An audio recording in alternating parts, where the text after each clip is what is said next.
若い女性にモテたい。そう思ったことのある男性、正直、多いと思います。でも現実はなかなか厳しいですよね。相手にされない。そもそも恋愛対象として見てもらえない。年齢を重ねるほど、若い女性との距離は開いていく一方に感じる。ただ、そんな中でも、同じおじさん世代にもかかわらず、若い女性から追いかけられる男性は確かにいるんです。見た目が特別いいわけでもない。お金持ちというわけでもない。なのに、なぜか若い女性の方から近づいてくる。こういう男性と自分は何が違うのか考えたことはありませんか？実は、追いかけられる男性にはいくつか共通点があります。そしてそれは、生まれ持ったものではなくて、意識すれば誰でも身につけられるものなんです。今回は、女性がつい、この人いいなと思ってしまう年上男性の特徴を7つ、お話ししていきます。年齢を重ねているからこそ出せる魅力というのは確実にあります。ご自身に当てはまるものがあるか確認しながら、ぜひ最後まで見ていってくださいね。その前に、もしこの動画が少しでも参考になりそうだと感じたら、ぜひチャンネル登録をお願いします。このチャンネルでは、大人の男性が女性と良い関係を築くための実践的な方法を女性目線でお伝えしています。通知をオンにしていただければ、新しい動画を見逃すこともありませんよ。その1、自己肯定感が高い。まず一つ目は、自己肯定感が高いことです。自己肯定感が高い男性は、一緒にいるだけで安心感があります。堂々としていて、自分に自信がある。かといって、偉そうにしているわけじゃなくて、自然体でいられる余裕がある。この余裕というのが、女性にとってはすごく魅力的なんです。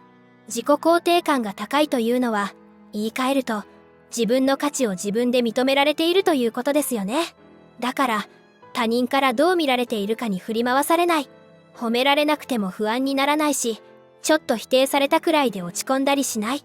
こういう男性は、会話していても安定感を感じます。例えば、女性が何気なく言った一言に過剰反応しない。冗談を冗談として受け止められる。たとえ、からかわれたとしても笑って返せるし、ちょっとした指摘をされても素直に受け入れられる。逆に、自己肯定感が低い男性は、些細なことで傷ついてしまうことが多いように見えます。軽い冗談を言っただけなのに急に黙り込んだり、不機嫌になったり、こっちは何も悪気がなかったのに、あれ何かまずいこと言ったかなって気を使わなきゃいけなくなる。これが続くと、周りの人は疲れてしまいます。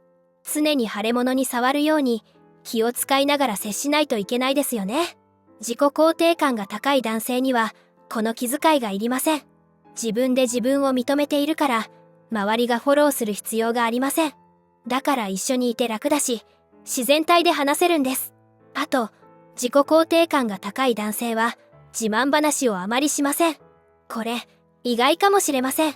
自信があるなら自慢もするんじゃないかって思いますよね。でも実際は逆なんです。本当に自分を認められている人は、他人に認めてもらいたい、という強い欲求がないから、わざわざ自分を大きく見せようとしません。自慢話が多い男性って、実は自己肯定感が低い傾向があります。自分で自分を認められていないから、他人からすごいと思われることで安心しようとする。だから過去の実績とか、持っているものとか、やたらとアピールしてしまうんです。逆に、自己肯定感が高い男性は、聞かれれば答えるけど、自分からひけらかすことはしません。この控えめさが、逆に大人の余裕として魅力的に映るんですよね。もう一つ、自己肯定感が高い男性の特徴として、他人と自分を比べないというのがあります。誰かがすごい成果を出しても、自分はダメだと落ち込んだりしません。自分より若くて魅力的な男性がいても、焦ったり張り合おうとしたりしません。自分は自分、他人は他人という線引きができているんです。この安定感が、女性にとっては何より心強いんです。では、自己肯定感はどうすれば高められるのでしょうか。正直言って、長年かけて染みついた考え方は、そう簡単には変わりません。でも一つだけ、今日からできることがあります。それは、自分を下げる発言をやめることです。どうせ自分なんて、俺なんか大したことないし、こういう言葉を意識して使わないようにしましょう。言葉が変われば、少しずつ気持ちも変わっていきますよ。その2、甘えさせるのが上手。若い女性は普段は気を張って生きていることが多いんです。これは SNS の影響も大きいと思います。仕事もプライベートもしっかり充実した女性。そんな女性像がもてはやされますよね。そういった情報に影響されて、多くの若い女性は頑張ります。仕事ではしっかりしなきゃいけない。プライベートでも自立した女性でいなきゃいけない。そうやって頑張っているからこそ、甘えられる相手には特別な感情を持つんです。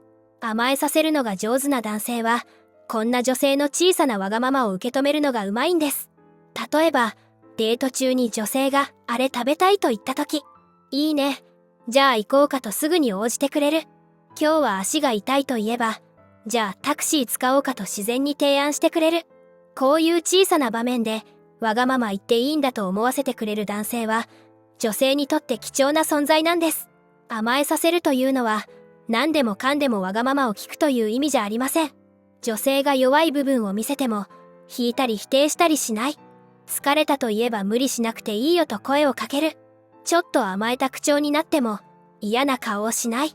この人の前では完璧じゃなくていいんだ、と思わせる空気を作れる男性が、甘えさせるのが上手な男性なんです。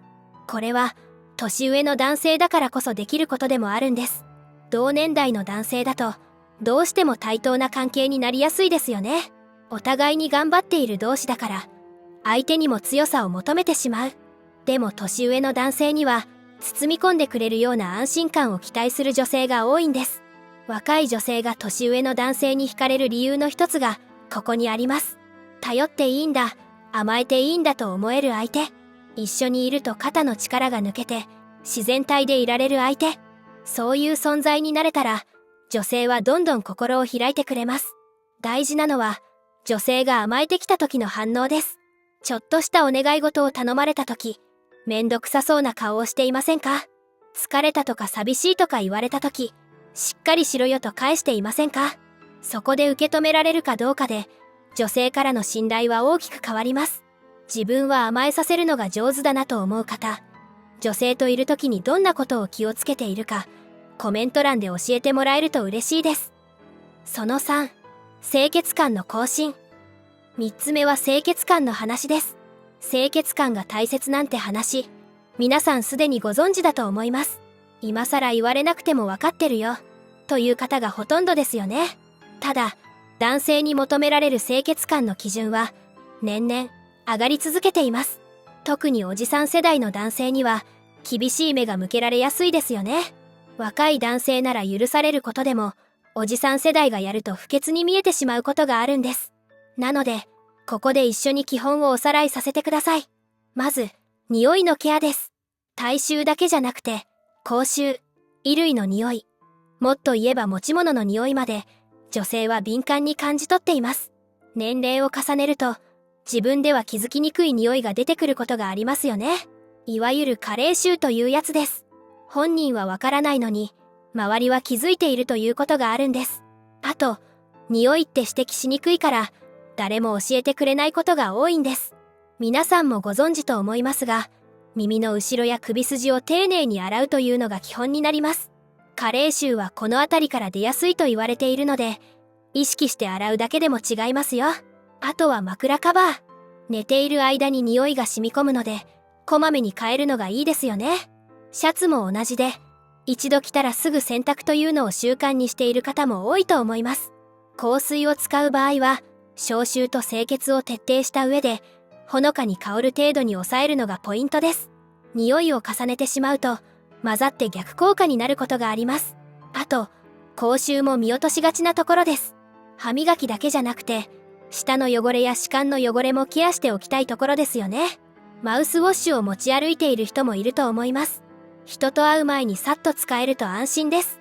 次に、肌のケアです。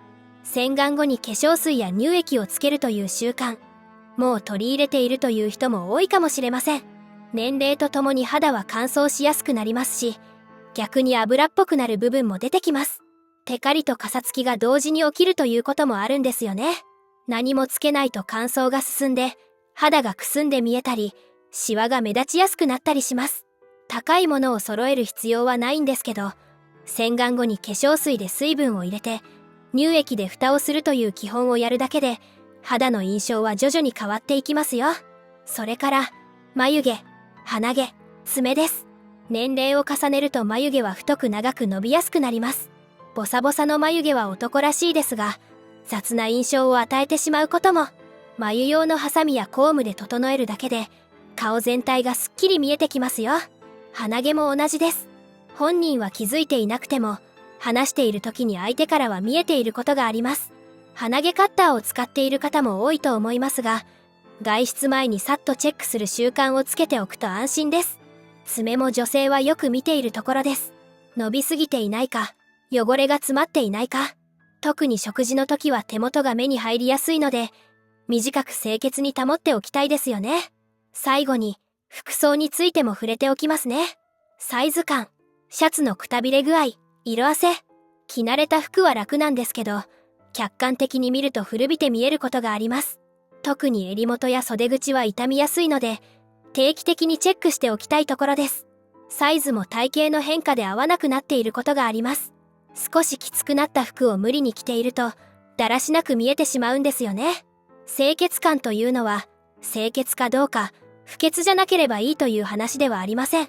ちゃんと自分を手入れしているという姿勢が伝わるかどうかなんです。基本的なことばかりでしたが、こうして改めて確認してみると、見直せるところが見つかるかもしれません。何を使えばいいかわからないという方のために、概要欄におすすめの香水やスキンケア用品のリンクを載せておきますので、参考にしてみてくださいね。さて、ここまで3つの特徴をお話ししてきました。参考になるもの、ありましたか？後半の4つも、女性から見て大事なポイントばかりです。ぜひ最後まで見ていってくださいね。その4、素材を褒める。女性を褒めるのが大事だというのは、よく言われることですよね。でも、褒め方にもレベルがあるんです。ネイルかわいいですね。髪型似合ってますね。その服素敵ですね。こういう褒め方をする男性は多いと思います。もちろん、言われて嫌な気持ちにはなりません。でも正直なところ、こういった褒め言葉は聞き慣れてしまっているんです。ああ、また表面的なこと言ってるな、で終わってしまう。じゃあ、女性の心に響く褒め方は何かというと、素材を褒めることなんです。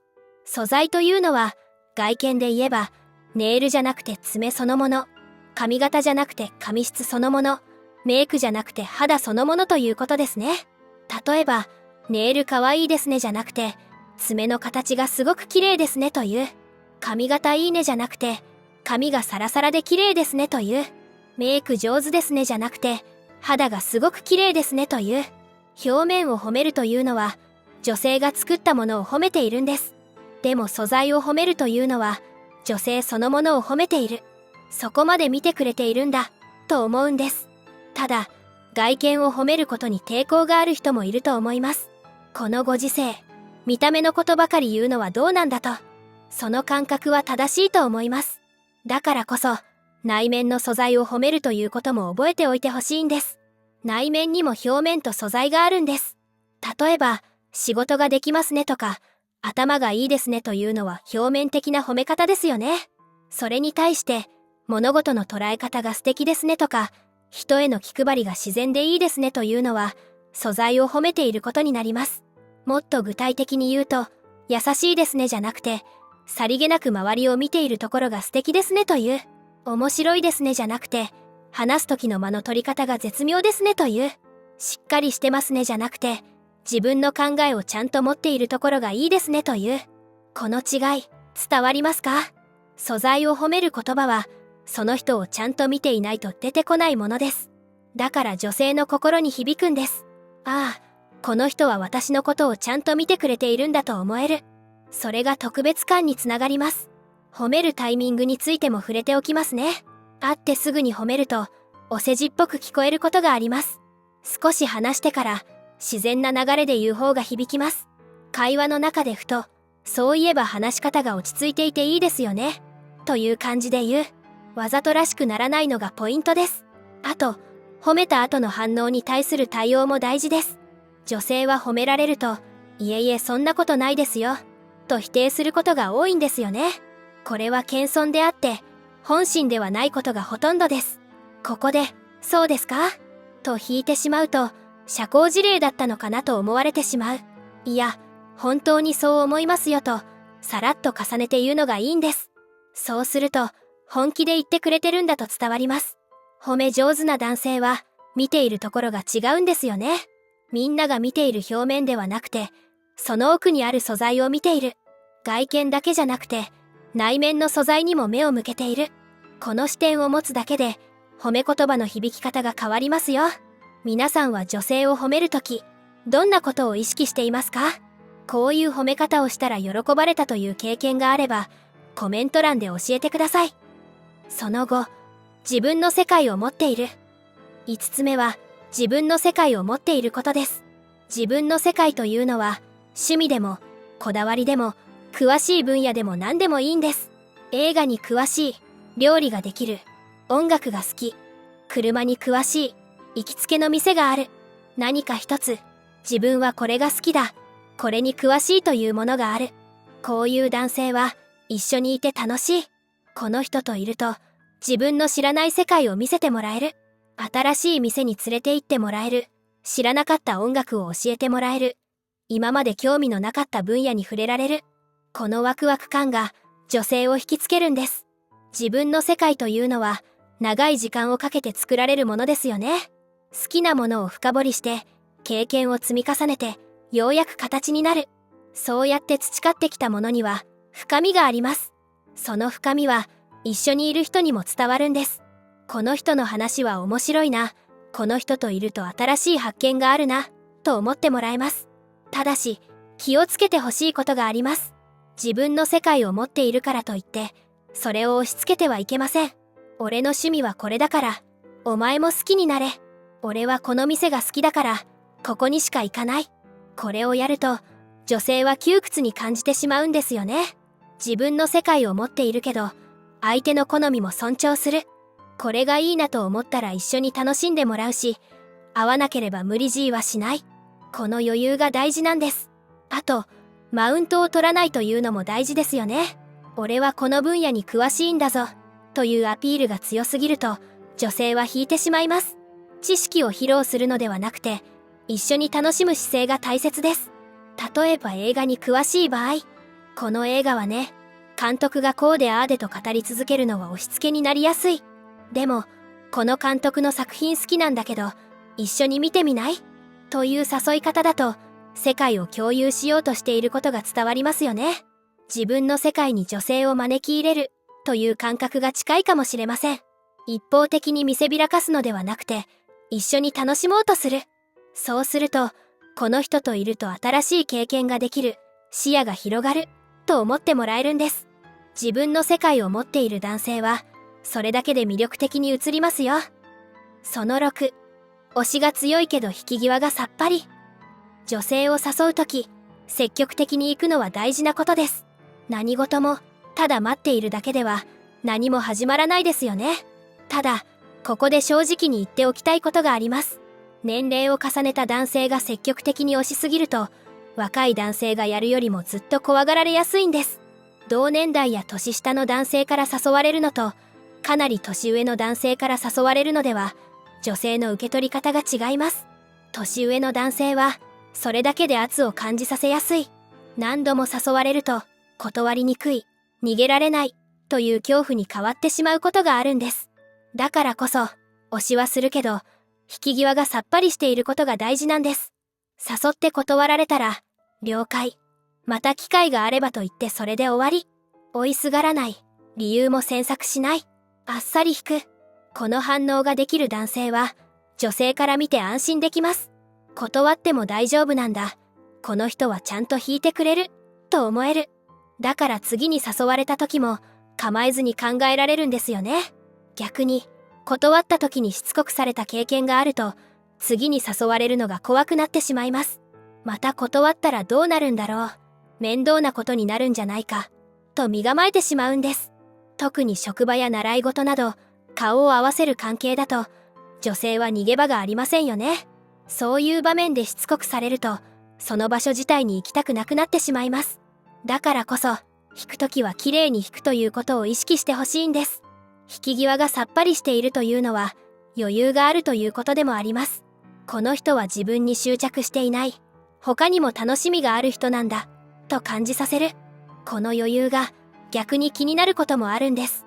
あれ、もう誘ってこないのかな？私のこと、そこまで興味なかったのかな？そう思わせることで、女性の方から意識し始めることもあります。押して、パッと引く。このメリハリが大事なんです。ただ、ここが難しいところなんですが、引いた後に完全に消えてしまうのは違います。普通に接する。たまに連絡する。でもガツガツはしない。この距離感を保てると、女性の中であなたの存在が気になり始めるんですよね。LINE の返信についても同じことが言えます。既読スルーされた時に、追い LINE を送る人がいますよね。見たとか、忙しいとか、これはやめた方がいいです。返信がないなら、待つ。それでも来ないなら、しばらく間を空ける。催促すると、重いなと思われてしまうんですよね。女性にも都合があります。忙しい時もあれば、すぐに返事できない時もある。それを理解して待てる男性は、信頼されるんです。押す時は押す。引く時はさっぱり引く。このバランスが取れている男性は、女性から見て魅力的に映りますよ。その7、夢を語る。夢を語ると言っても、大きなことを言えという話ではありません。将来こういう会社を作りたいとか、世界を変えたいとか、そんな壮大な話じゃなくていいんです。大事なのは、過去ではなく未来の話をするということ。男性は、つい過去の話をしてしまいがちです。昔はこうだった。若い頃はこんなことをやっていた。あの時はすごかった。こういう話、本人は楽しいかもしれませんけど、聞いている側はあまり面白くないんですよね。特に、過去の栄光を語られると、女性は冷めてしまうことが多いんです。昔モテた話、昔の仕事の成功談、学生時代の武勇伝、これを聞かされても、だから何なんだろう、という気持ちになってしまいます。今のあなたはどうなのと思ってしまうんです。過去の話は、もう終わったこと。当事者じゃない女性にとっては、そこにワクワクはありません。でも未来の話は違います。来月、新しくオープンする店に行ってみたいんだよね。来年は旅行でここに行きたいと思ってて、最近こういうことに興味が出てきて、ちょっと勉強してみようと思ってる。こういう話をされると、この人には今も楽しみがあるんだな。これからも面白いことがありそうだな、と思えるんです。なぜなら、未来の話は一緒に過ごす時間を想像させるから。今度こういう店ができるから、一緒に行かない？と言われたら、この人と一緒にいる未来が見える。ここに行ってみたいんだよね。と言われたら、もしかしたら一緒に行けるかも、と思える。過去の話は、あなた一人の大事な思い出です。でも未来の話は、相手を巻き込む余地があります。だから女性の心を動かすんです。あと、未来を語れる人は、今を楽しんでいる人でもあります。過去の話ばかりすると、今がつまらない人に見えてしまうんです。昔は良かったけど今は何もない。そういう寂しさを感じさせてしまいます。これは実際どうなのかは関係ありません。そう見えてしまう、という話です。もったいないですよね。でも、未来の話ができる人は、今も充実していて、これからも楽しみがある人に見えます。この差は大きいんです。過去の自慢話をするくらいなら、これからやりたいことを話す。昔の栄光を語るくらいなら、今興味を持っていることを話す。それだけで、女性から見たあなたの印象は変わります。未来を語れる男性は、一緒にいて楽しそうと思われるんです。この人といたら、これから先も面白いことがありそうだ、と思ってもらえるんです。まとめ。今日は、若い女性に追いかけられる男性の特徴を7つ、お話ししてきました。自己肯定感が高い。甘えさせるのが上手。清潔感の更新ができている。素材を褒める。自分の世界を持っている。推しが強いけど引き際がさっぱり。夢を語る。全部を一度に意識するのは難しいと思います。でも、一つでも二つでも意識して変えてみるだけで、女性からの見え方は少しずつ変わります。どれか一つ、これなら自分にもできそうだなと思うものから始めてみてください。清潔感のところでもお話ししましたが、概要欄におすすめの香水やスキンケア用品のリンクを載せています。何から始めればいいかわからないという方は参考にしてみてくださいね。この動画が参考になったと思ったら、高評価とチャンネル登録をお願いします。コメント欄で動画の感想や7つの中で自分はこれが得意だとか、これは苦手だとか、皆さんの声も聞かせてください。それでは、また次の動画でお会いしましょう。ご視聴ありがとうございました。